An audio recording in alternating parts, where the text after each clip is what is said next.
Live on the internet, it's Weird Mind Newsroom, episode 7, with me. You know the drill. We're going to talk about all the new releases this week, all the new trailers, and all the new news. It's not much this week, but without further ado, let's just get right into it, shall we? Let's get right into new releases, with the first one on the release was supposed to come out a month ago over here, then had some weird delays, but finally, we are getting the all-new animated film courtesy of Pixar, Elemental. This new film brings us to the world of Element City, where the citizens are made up of the 4 elements of earth, wind, water, and fire, and introduce us to our 2 main leads of Ember, the fiery young woman, and Wade, a go-with-the-flow guy. While it is a known rule in that universe that elements can't mix, it is soon discovered that these two have a lot in common with each other and could up leading to opposites reacting in a possible romantic way. Now, the reception initially for this movie was a little mixed at first, and over time, once the film released, it did get a better reception in terms of the critics and audiences. Sure, the box office hasn't been really the strongest, and if you've seen on YouTube, there's been a lot of videos talking about that the film is a complete bomb, as is most other movies this year, but I think it'll probably look really good, and of course I'm going to say as well, I have a soft spot for Pixar, so you know I'm probably going to check this out when I can possibly get the chance to do. But if you're looking for a bit of a spooky horror mix, then you can check out the final film in the long-running Insidious series of The Red Door. This new final installment sees the original film's cast, including Patrick Wilson, who's also director of this movie, returning as Josh Lambert as he brings his son Dalton off to college. However, that college dream will soon become a nightmare when the repressed demons of his past have come back to haunt them both. Now, the reception hasn't been great, and to me personally, it's not really much something I would be interested in checking out myself, but if you're looking for something a bit of a horror fix, I'm sure it's probably inoffensive, but you know, if you want to check it out, sure, you can check it out yourself when it releases in cinemas this week. And for our final new release of this week, besides of course episode 3 of Secret Invasion, we have an all new release content courtesy of Disney Plus. And it's on the animated side of things, and we have Kazazi Moto, Generation Fire. This series was created by 10 different African creators that present some stories featuring focus on new worlds of advanced technology, spiritual ancestors, and much more in 10 unique stories, all told in 10 unique different styles. This is in the same vein to the likes of Star Wars Visions, which was basically 2 seasons so far of stories set in the galaxy far, far away, told in unique different styles, from really intense anime, stylized design, Spider-Verse animation, or even to claymation from Art Animations. Yes, they did an episode in season 2. And personally, it does look pretty interesting, what I've seen so far, and I will definitely be checking this out when I have the time to. And if you want to check it out, it is available now all in its entirety on Disney Plus. And with that, of course, that is the end of the new releases for this week. Showtime. Now let's delve into the trailer for this week, with the first one focusing on a brand new anime that was announced earlier this week and based on a popular series of DC Comics. This is of course the announcement of Suicide Squad Izaki.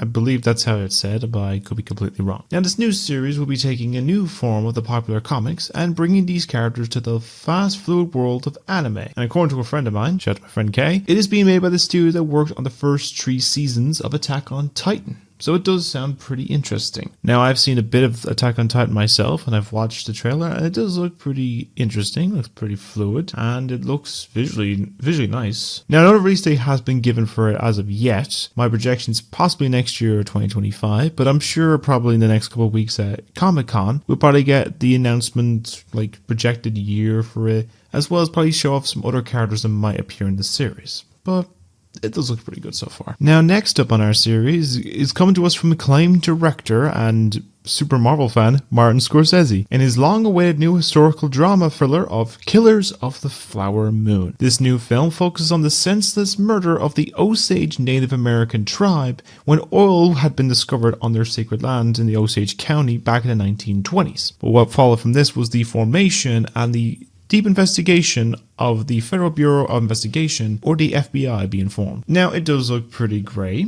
Scorsese movies usually always look really interesting and appealing. And going off the reception from Cannes and a few other award seasons that I've seen so far, it has been universally praised. And most cases, I'm sure it's going to be probably an award season contender and probably worth a check out when it releases in cinemas on October 20th of this year. And now on to the biographical side of things, as we have another new musician getting a biopic following on from Freddie Mercury's Bohemian Rhapsody, Elton John's Rocket Man, the really bad David Bowie movie, and of course the ones from Elvis and Whitney Houston from last year, with a new biopic focused on the famous Jamaican musician Bob Marley, with Bob Marley, One Love. This new one will focus on the career of becoming the most famous reggae musician in the world and how he made it a mission to bring peace to Jamaica when it was under military arrest and he nearly lost his life in the process. Now it does look pretty interesting, and the actor for Bob Marley does have a really great look to him and it does appeal nicely. I'm sure I might give this a check out if the reception or is good or there's nothing else on when it releases in early January of 2024. So,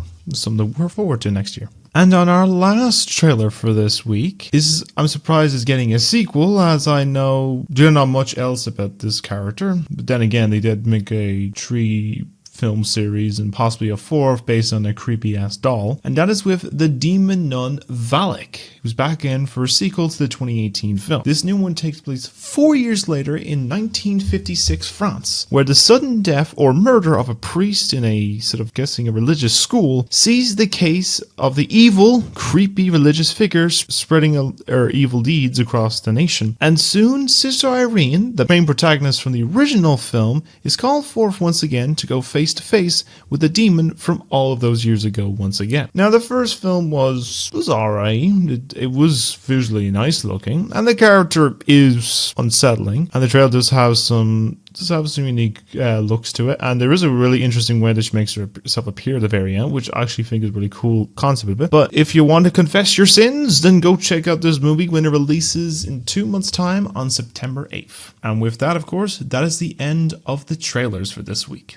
You've got mail. Our first one comes to us from Netflix, as we have gotten the announcement of another classic series about to be given the treatment by the streaming juggernaut. That is, of course, with the series of C.S. Lewis's The Chronicles of Narnia series. Now, Netflix has owned the rights to this franchise since 2018, and since then we've heard very little about this announcement until just earlier this week, when on Monday it was announced that at least 2 of the films have got itself one director, and that is with the outcoming director for the new Barbie movie, Greta Gerwig. It's unknown whether or not which exactly of the 2 films or book series that Greta will direct, but most cases at least one of them I'm projecting is going to be The Lion, the Witch, and the Wardrobe. Now, it's unknown whether or not it's going to go in the main release books order, which started with Lion, the Witch, and the Wardrobe and went all the way to The Last Battle, or they'll start with the 6th book, which is the origins of the entirety of the Narnia series with the Magician's Nephew. But I'm sure we'll probably find out close to the time whenever she's finished with the press tour for Barbie and continues on to start making these movies. But what do you think? Are you excited to see these new adaptations of the classic fantasy series and hope to see the entire franchise done as well? And what did you think of the older ones, mainly the Disney films, the trilogy they made? What's your opinions on them? But do let me know what you think of it down in the comments below. So I'm about to go on a rant for this one slightly, but our next story goes to us some tech news, as a new app has been released this week. Now, if you've been following the news for the last few months, you know that Tesla owner Elon Musk had bought the rights to Twitter for a hefty sum of around $44 billion. And then you would also know that he's made it even more of a cesspool of homophobia, transphobia, racism, no control of illegal streaming, pornography, graphic and gory material, charging people around €10 a month just to be verified, and also now being the case of seeing more of a few hundred posts until you're charged, or even just firing around half the world's Twitter staff by posting a terrible meme. Yes, people got fired for him emailing them a meme saying they were fired. How low is that of a firing? As well as thinking he's a comedian with all of his posts and all of his followers that, want to, kiss his arse. But basically, for someone who thinks he is the world's one of the smartest men in the world, he is quite a man-child and also a fucking idiot. Pardon my language. Now, to say that Facebook is also kind of any better is not saying much, but they have their problems, of course, but at least they're trying some new innovative stuff compared to Elon Musk, who just buys and steals. But anyway, enough of this nonsense. Why am I talking about social medias? Well, it's because we got a new application courtesy of Meta or Facebook,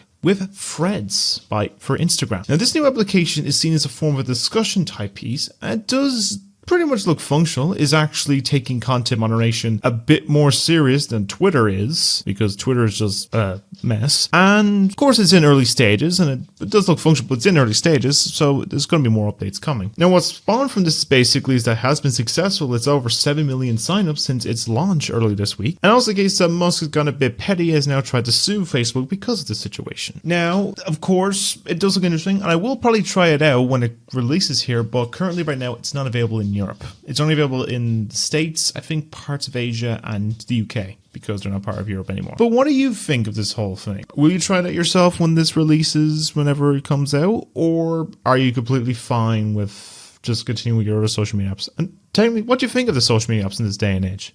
Let me know what your thoughts are down below in the comments, and we'll have a discussion about that. And now for our final news story for this week, was on the same piece of media I was going to have initially, but it has been completely changed now because of another announcement for it. And this is going to be focusing on the upcoming Deadpool 3 movie. Now, initially it was supposed to show off images of Ryan Reynolds spotted in full costume for the first time on the set of this movie, as they've started filming it since May of this year. But that was thrown and sidelined out the window when the announcement came on Friday night. We have a return of a character from a very long time ago from another Marvel movie, and one that was pretty roughly received. And this is of course Jennifer Garner returning as Elektra from her own solo film, as well as Ben Affleck's Daredevil movie, coming back for this movie. Now, this is giving me a possible idea this is going to really delve into a multiverse style film, as you already know that we have Hugh Jackman coming back as Wolverine. And I'm also hearing possible rumors for the last little while that Owen Wilson is also possibly going to appear in this as his character of Mobius from the Loki series, but that could just be speculation right now. But we'll have to learn more as the filming continues on in the UK and Canada, as well as by the time the film releases in May of next year. But what do you think of this casting announcement? Are you surprised at this character reveal? Because I know I was. And do you think that any other characters are going to show up? Because I'm feeling if a certain actor is not busy playing the Cape Crusader anymore, do you think he's going to become the Man Without Fear again? If you know who I'm talking about, you know who I'm talking about. But do let me know what you think down below in the comments. And with that, of course, that is the end of the news segments this week. And with that, of course, that is the end of episode 7 to Weird Mind Newsroom. And of course, I hope you enjoyed as always. And if you did, leave a like, leave a comment, subscribe if you haven't already. I'd love to create a welcoming, wholesome community here. You know, keep it positive instead of all the bleak negativity in the world right now. And of course, if you think others might enjoy it, share it around. I would love the support and all appreciation. Like, even any views or just comments or anything like that is appreciative. Now, hopefully we'll try and work on the process. As you've seen last week, I've done about 3 videos. It's a long process to edit them, but you know, I get them done when I can. I will try and delve a bit more into some actual video essays, maybe some top 10s. I have 1 or 2 reviews I need to get around to, including The Flash, Fast X, and probably Indiana Jones. I'll do reviews 1 or 2 of them that's got this week as well, but I'll get around to it when I get around to it, of course. I am a busy man. I want to make sure that I'll also give some time and affection to my lovely girlfriend, who also makes some of the most loveliest of wholesome thumbnails for my channel. I appreciate her ever so much. But anyways, that's where I'm going to leave the episode for now, and I hope you all stay being wonderful people. And until the next episode, good night, good news, and powering down, and I'll see you all in the next one. Take care, guys.